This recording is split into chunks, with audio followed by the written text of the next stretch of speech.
우리가 이렇게 만든 거 너희가 우리 이거 가짜로 만든 거라고 생각할 텐데 예. 절대 아니다. 우리가 우리의 실력으로 만들었다. 이것들을 보여주기 위해서 오픈소스로 했다라고 봐야 되고요. 그 오픈소스로 했기 때문에 지금 반향이 더 크다라고 볼 수 있습니다. 그리고 엔비디아는 조금 애매한 위치에 있습니다. 그래서 혹시 나서 이제 붕괴되는 것이 시작된 것이다. 라고 얘기하기도 좀 어려워요. 왜냐면 여러분 안녕하세요. 경제한방입니다. 설 연휴에 다들 깜짝 놀라셨죠? 예, 중국의 AI 공습 딥시크. 자, 그래서 오늘 긴급하게 또 모셨습니다. 증시각도기 TV 운영하고 계시는 곽상준 신한투자증권 부장 함께하겠습니다. 네, 부장님 어서 오십시오. 네, 안녕하세요. 네, 우리 모두 시겁했어요. 이 딥시크 때문에. 네, 시끄럽습니다. 네. 네. 놀라셨죠, 부장님? 제일 크게 느꼈던 건 미국 주식시장에 대해서 사람들이 약간 고민을 하고 있었구나. 이런 걸 느꼈습니다. 그러니까 사실은 뭐 본질은 바뀔 게 하나도 없어요. 2025년 올해까지는 뭐 매출 그러니까 제품을 생산해서 판매할 것 이 모든 거는 이미 다 확정된 미래고요. 그러니까 엔비디아 같은 AI 빅테크 기업들. 예, 그러니까 소위 말해서 빅테크가 엔비디아한테 주문해서 가지고 가고 싶은 건 여전히 줄 서 있거든요. 그러니까 25년 확정되어 있고 최근의 흐름으로 봐서는 26년도 상반기까지도 네. 거의 뭐 확정되어 있는 미래인데 사실 숫자는 계속해서 잘 나올 거예요. 그거는 뭐 거의 명확한 미래가 아닐까 싶은데 네. 그럼에도 불구하고 주가가 엄청나게 크게 폭락을 했었는데 예. 이 부분은 투자자들의 그 심리가 약간 불안해하던 거에 한 방을 얻어맞은 그래서 더 크게 증폭이 된 예. 그런 느낌을 많이 받았습니다. 그러니까 미국 증시가 워낙 많이 올랐기 때문에 뭔가 조정의 빌미를 찾고 있던 차에 딱 걸렸다. 네, 그렇죠. 그 정체가 궁금하다고 하셨는데 저도 정말 이 중국 AI, 이 딥시크 궁금한데 600만 달러로 6천만 달러를 저격한 사건이다. 뭐 이런 표현도 쓰셨어요. 네.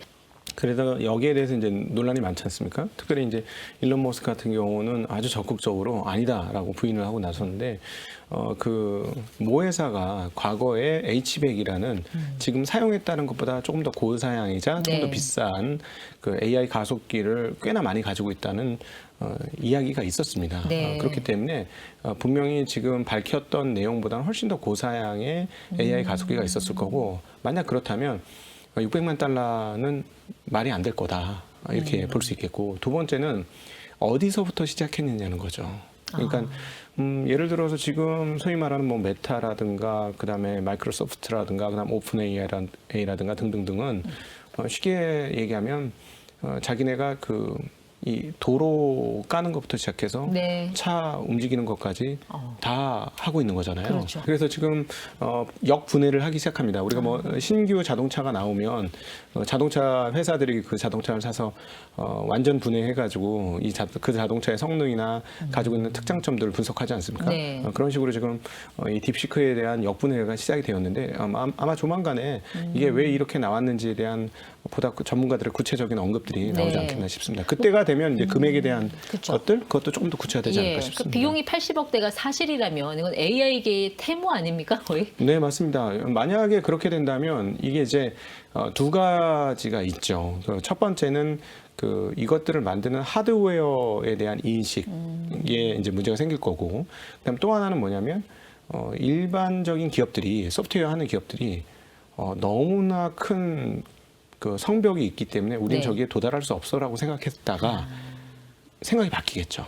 그러니까 이 딥시크 사건 이후 첫 번째 열린 한국 시장 개장할 때 네이버, 카카오 등의 주가가 굉장히 강하게 움직입니다. 예, 그 이유는 뭐냐면 중국에서 뭐 100억도 안 되는 돈으로 저걸 한다고? 그럼 우리도 할 수 있겠네. 이렇게 되는 거죠. 네. 그러니까 주가가 반영을 하는 거고, 주가가 반응을 하는 거고, 그렇게 될 가능성이 같이 있는 거고. 그러니까 빅테크들이 그동안 정말 엔비디아에 많은 돈을 주고 사왔는데 뭐 비싼 걸 모르고 사진 않았을 거 아니에요? 네. 알고 산 거죠. 다만 빨리 어느 목표 지점에 도달하기 위해서 네. 시간을 산 거 아닌가. 아니, 사실은 자기네들 때문에 비싸진 거죠. 그렇죠. 네. 당장 줘. 금액에 상관없이. 이렇게 된 거 아니에요.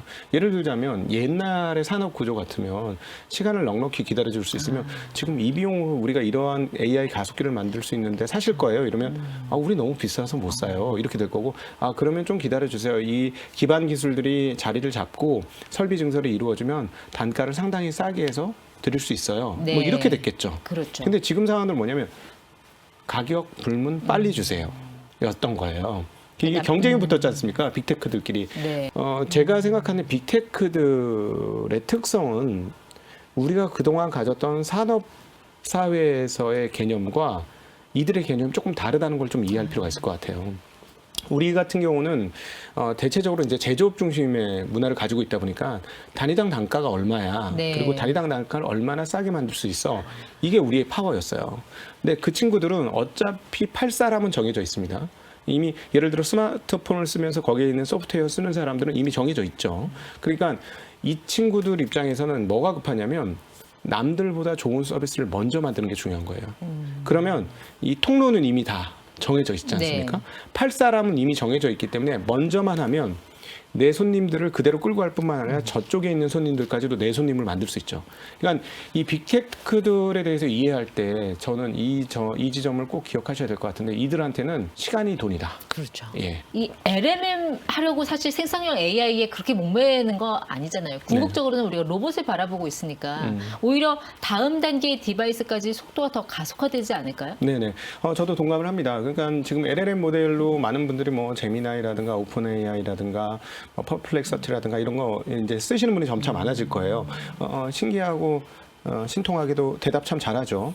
근데 지금보다 조금 더 진보된 거 쓰고 네. 싶다고 월에 한 20-30달러씩 쓰실 분하고 손들으라면 아마 사용자가 현재 줄어들 가능성도 예. 있어요.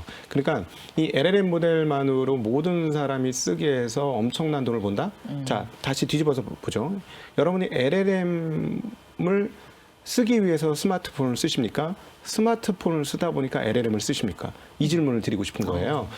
그러니까 어떤 게 훨씬 더 필수제라는 거죠. 네. 필수제에는 저희가 돈을 씁니다. 뭐 핸드폰이 30만 원이든 50만 원이든 100만 원이든 200만 원이든 만약에 고장 나면 잃어버리면 못 견디죠. 무조건 써야 되는 거예요. 근데 LLM 모델은 쓰시는 분들은 그렇게 쓸 수 있겠지만 아직까지 거기에 단계까지 못 갔습니다. 그러니까 이 LLM 모델만으로 빅테크들이 자신의 현금 흐름 창출을 다 할 수 있다? 그건 저 아직까지는 상당히 의문인 네. 것 같아요. 저는 개인적으로는 어떻게 생각하냐면 그 지향점은 결국 로봇에 가 있다라는 예. 개인적인 생각을 하고 있습니다. 그럼 그 관점이라면 이번에 엔비디아 주가가 하루 만에 뭐 거의 17% 가까이 폭락하고 하는 거는 단기 패닉의 가능성이 높다. 네, 왜냐하면 이걸 저도 개인적으로 이제 패닉이라고 생각하는 이유 중에 하나가 이번 AI 가속기로 인해서 수혜를 받은 기업들이 있습니다. 뭐 대표가 이제 엔비디아 거고 그걸 제작해주는 TSMC고 거기에 네. 메모리를 제작해주는 하이닉스 이런 기업들이 주요 핵심적인 수혜 기업인데. 근데 오히려 이 시장이 뜨면서 부진했던 기업들이 있죠. 그러면 이 AI 가속기 문제로 인해서 주가가 폭락한다면 오히려 여기서 손해를 봤던 기업들은 그냥 제자리에 있으면 되죠. 근데 모두 다 빠졌어요. 예. 반도체라는 이름으로 모두 다 빠졌습니다. 그러니까 심리가 패닉에 빠졌기 때문에 물불 안 가리고 매도를 하게 된 것이다. 뭐 이렇게 정리해 볼 수 있을 것 같습니다. 뭐 구글의 제미나이 프로와 견줄 정도의 성능은 나온다고 하는데 저는 특히 관심이 있었던 건 이걸 어떻게 다 오픈 소스로 하냐. 네. 그 의도는 뭘까요? 그거는 기술력에 대한 그 어떤 자부심과 자신감이 좀 있었던 것 같습니다. 그러니까 우리가 이렇게 만든 거 너희가 우리 이거 가짜로 만든 거라고 생각할 텐데 예. 절대 아니다. 우리가 우리의 실력으로 만들었다. 이것들을 보여주기 위해서 오픈 소스로 했다라고 봐야 되고요. 그 오픈 소스로 했기 때문에 지금 반향이 더 크다라고 볼 수 있습니다. 그리고 분석을 해보면 뭐 이게 너무나 허황되다라고 볼 수는 없는 것 같아요. 그래서 오히려 그 자체가 허황되기보다는 근원을 어디서부터 시작했는지가 더 궁금한 게 지금 상황이죠. 그 엄청난 컴퓨팅 파워 그리고 전력 소모를 감수하고라도 또 그 여러 가지 하드웨어적인 뒷받침이 필요함에도 불구하고 이걸 무료로 쓰게 해주겠다는 딥시크의 창업자 양원영인가요? 네. 네. 그 사람의 정체는 뭔가요? AI를 이용해서 헤지 펀드를 한 대표라고 알려져 있습니다. 네. 그러니까 거기서 이제 자금을 모아서 그 AI 알고리즘을 개인적으로 만들었다면 거기서 한 발 더 나가서 AI와 관련된 무엇인가를 해볼 충분히 여지는 있었다고 봅니다. 왜냐하면 자원은 충분했을 것이고 그리고 네. 자기네들이 잘 알고 있는 AI 쪽에서 한 발 더 진보된 영역이기 때문에 네. 그것을 조금 빅테크들처럼 근본에서부터 시작할 수는 없겠지만 어느 정도의 규모를 가지고 시도를 해볼 수 있는 그런 입장이었을 거고. 그러면 오히려 이거를 미중 간의 대결 구도로 보기보다는 그냥 오픈 소스로 모두에게 기회가 열린 뭐 그런 상황이라고 보는 게 더 맞지 않을까요? 모든 사람한테 기회는 열린 건 맞죠. 네. 그럼에도 불구하고 이 AI가 앞서 말씀드렸던 대로 마지막 단에서 어떻게 활용될 것인가의 문제에 따라서 예. 미중 간의 강력한 패권이 될 가능성이 높습니다. 인류 역사에서 보면 인류 역사가 진보하는 데 있어서 뭐 경제의 발전과 네. 그다음 뭐 인구의 발전과 뭐 여러 가지 요소가 있겠습니다만 최근 현대 근현대에 와서 아주 큰 몫을 차지하는 게 바로 기술입니다. 네. 그래서 기술 선도를 하게 될 경우에 세계적으로 가장 강력한 국가로 부상할 여지가 굉장히 커지는 거죠. 그러니까 AI 쪽에서 누가 먼저 자리 잡느냐는 그렇죠. 차기 그 세계 패권에서 매우 중요할 수밖에 없다라고. AI가 얼마나 앞으로 효율화될 건가 그것이 관건일 것 같은데 지금까지는 100 성능을 내려면 100을 투자했는데 이제는 한 10만 투자해도 된다면 네. 10을 투자해서 100 성능을 낼 거냐 아니면 100을 투자해서 1000 성능까지 갈 거냐 그거는 결국 후자를 쫓지 않을까요? 미국의 빅테크 기업들은. 근데 마치 이렇게 보시면 되겠어요. 기초과학 기술이 있어야 응용과학도 더 발전할 수 있다. 이런 개념으로 보시면 될 것 같은데요. 그러니까 기반 기술을 충분히 가지고 응용 기술을 펼치는 거는 되게 쉬울 것 같습니다. 네. 그리고 지금 LLM을 하는 것도 결국 지금은 학습 과정이 강화되어 있고 향후엔 추론 과정이거든요. 그리고 그래서 이제 AI 업계에서 무슨 얘기를 하냐면 추론 과정에 들어가면 AI 가속기가 훨씬 더 필요 없지 않겠느냐. 이미 이제 되어 있는 시장에서 하니까 네. 이런 얘기를 많이 했는데 그 AI 가속기를 팔고 있는 엔비디아의 젠슨 왕은 예. 거기에 대해서 부정적으로 얘기하죠. 아니다. 심화학습하고 추론하는데 더 많은 컴퓨팅 파워가 필요하다. 그렇죠. 뭐 이렇게 네. 계속해서 강조하거든요. 그러니까 실제로 그 추론 과정에서 비용이 얼마나 적게 들지는 가봐야 알겠습니다만은 근원적으로 바닥에서부터 학습 과정부터 차근차근 올렸던 빅테크가 여전히 훨씬 네. 더 뭐랄까요 기술적 선도에 위치해 있다라는 건 분명하다라고 볼 수 있겠습니다. 또 짐반꿀이라는 거 있잖아요. 짐 크레이머. 네. 네. 그분이 엔비디아는 끝났다 이랬는데 이번에도 또 상황은 달라질 수 있겠네요. 그거는 이렇게 네. 보시면 될 것 같아요. 이제 주식의 영역에서 주가를 가장 강력하게 만드는 게 무언가라고 한다면 저는 상상력이라고 생각을 합니다. 사람과 동물의 차이 중에 하나가 미래를 얼마나 상상할 수 있느냐 여기에 상당히 있다고 생각을 하는데요. 주식은 사람들이 만들어가는 것이기 때문에 미래에 대한 상상을 많이 합니다. 그러니까 현실적으로 실적이 좋은 것도 중요하지만 미래에 얼마나 더 실적이 나아질 것인지가 굉장히 중요하고요.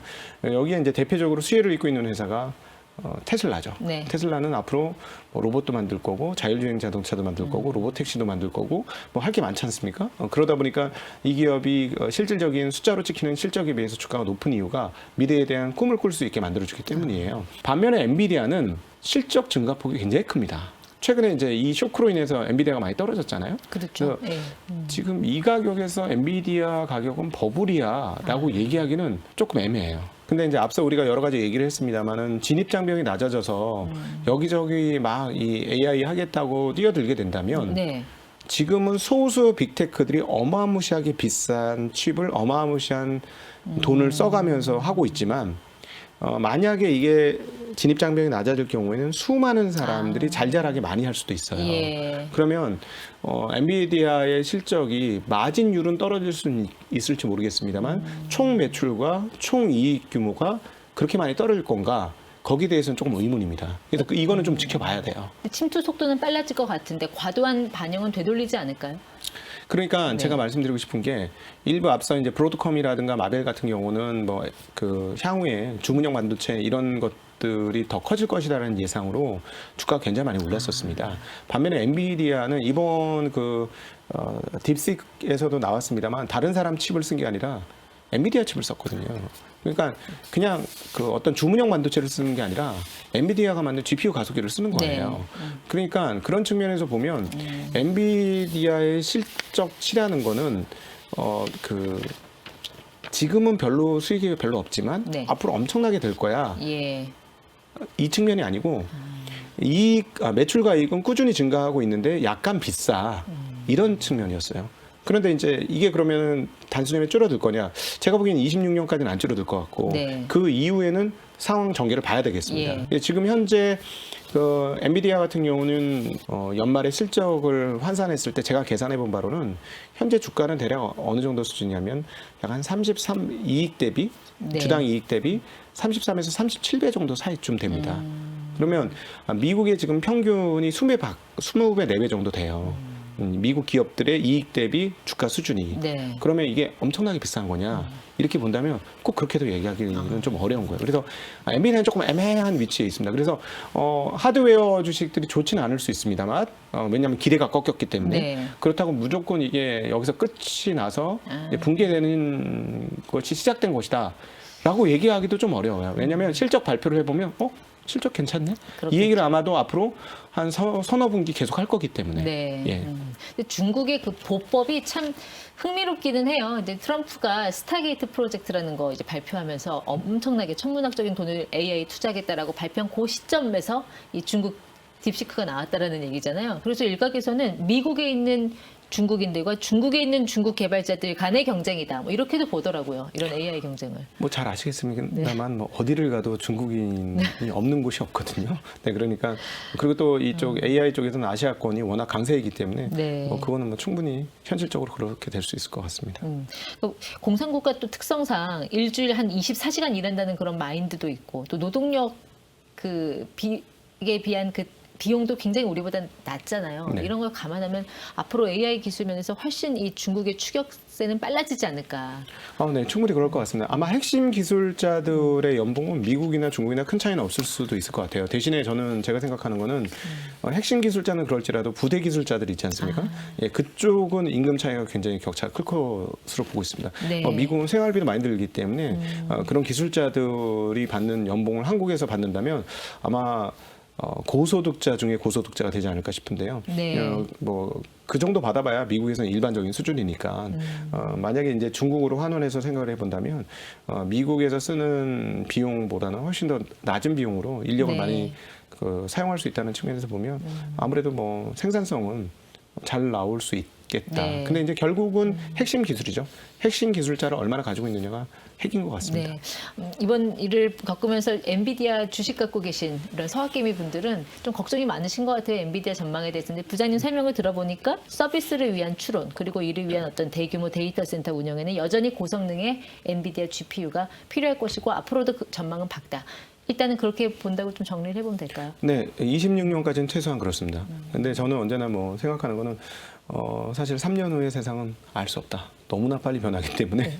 네. 근데 이번 연휴가 되게 고맙게 느껴지기도 했어요. 미국에서 막 주식이 난리가 날 때 우리는 일단 쉬어갔잖아요. 괜찮을까요? 삼성전자나 하이닉스 주가에 미칠 영향 같은 거 어떻게 보세요? 하이닉스는 분명히 영향을 받습니다. 왜냐하면 핵심 기업 중에 하나인데요. 뭐 그나마 이거를 다행이라고 표현해야 할지 모르겠습니다만 핵심 3대장 엔비디아, TSMC, 하이닉스 중에서 가장 주가가 안 오른 게 하이닉스였어요. 예. 그래서 아마 타격을 받긴 할 텐데 상대적으로 덜 타격을 받을 가능성은 높다 네. 이렇게 보고 있습니다. 그 딥시크의 그 알고리즘이 기존 오픈 AI 같은 그런 어떤 인공지능이 내놓은 결과를 솔팅해서 그런 내놓은 형태라서 좀 뿌리가 없는 인공지능 아닌가. 그러니까는 다른 인공지능 결과 없이는 스스로 결과물을 도출하지 못하는 약간 패시브적인 AI 아닌가. 이렇게 좀 약간 폄하하는 시각도 있던데 여기에 대해서는 네. 어떻게 보세요? 그거는 이제 뚜껑을 열어봐야 되겠습니다. 앞서 모두에서도 말씀드렸습니다만 그럴 가능성과 개연성은 충분히 있을 것 같고요. 오히려 이제 이 부분들을 AI 가속기 회사들은 조금 이용할 수도 있을 것 같아요. 네. 이런 식으로도 할 수 있으니까 너희들도 한번 시도해봐라. 그래서 저변을 넓히는 그런 방도로 쓸 가능성도 없지 않아 있어 보입니다. 네. 그래도 AI 시장도 뭐 틈새 시장이 있고 또 응용 서비스 시장이 있으니 우리한테도 좀 가능성이 열려 있다고 봐야 되지 않을까요? 그럼요. 네. 한국 입장에서는 이게 꼭 나쁜 뉴스만은 아닌 게 하드웨어를 제공해주는 입장에서는 뭐 앞으로 이 하드웨어에서 누릴 수 있는 천문학적인 이익률을 조금 깎아먹을 수도 있긴 하겠습니다만은 한국의 소프트웨어 기술자들이 접근할 수 있는 길이 열렸다는 측면에서는 네. 그건 또 유리한 뉴스다 이렇게 볼 수 있겠습니다. 네, 증시각도기 곽상준 부장 함께했습니다. 오늘 말씀 잘 들었습니다. 네, 고맙습니다.